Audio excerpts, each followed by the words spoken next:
مرات ابو لهب لما سمعت الآية بتاع امرأته حمالة الحطب والناس كلها عمالة تقولها اتجنن، وجريت عند الكعبة وجابت حجر وبتدور على الرسول عشان تديله بيه، والرسول كان قاعد جنب ابو بكر، وراحت دي داخلة عليهم ومعاها الحجر وقالت لابو بكر فين صاحبك مزمن، قصدها سيدنا محمد صلى الله عليه وسلم، بس ربنا ما خلاهاش تشوفه ولا حتى تنطق اسمه، وابو بكر مستغرب، فقالت له واللاتي والعزى لو شفته لهديله بالحجر ده في دماغه، وهو قاعد قدامها. ولما مشيت ابو بكر قال للرسول هي ما كانتش شايفاك؟ قال له لا، جبريل نزل وحط جناحه بيني وبينها. سألوا ابليس وقالوا له يا ابليس انت حافظ حاجة من القرآن؟ قال لهم اه. قالوا له حافظ ايه من القرآن؟ قال لهم حافظ قول ربنا يا ايها الذين امنوا لا تقربوا الصلاة. قالوا له ايه تاني؟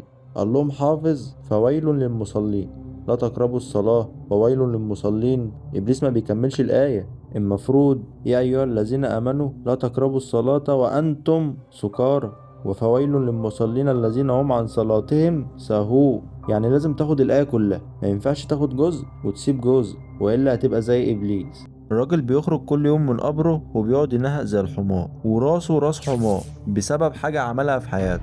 عالم بيحكي انه نزل حي وجنب الحي ده مقبرة، وفي وقت العصر انشق القبر ده وخرج منه راجل براس حمار وفضل ينهق، وبعدها رجع للقبر تاني فلقى ست عجوزة قاعدة جنب القبر، فراح سألها عن الراجل ده. الست عيطت وقالت له انه ابنها والعذاب اللي هو فيه ده كله عشان كان بيشرب خمرة، وكانت بتقول له اتقي ربنا وبطل.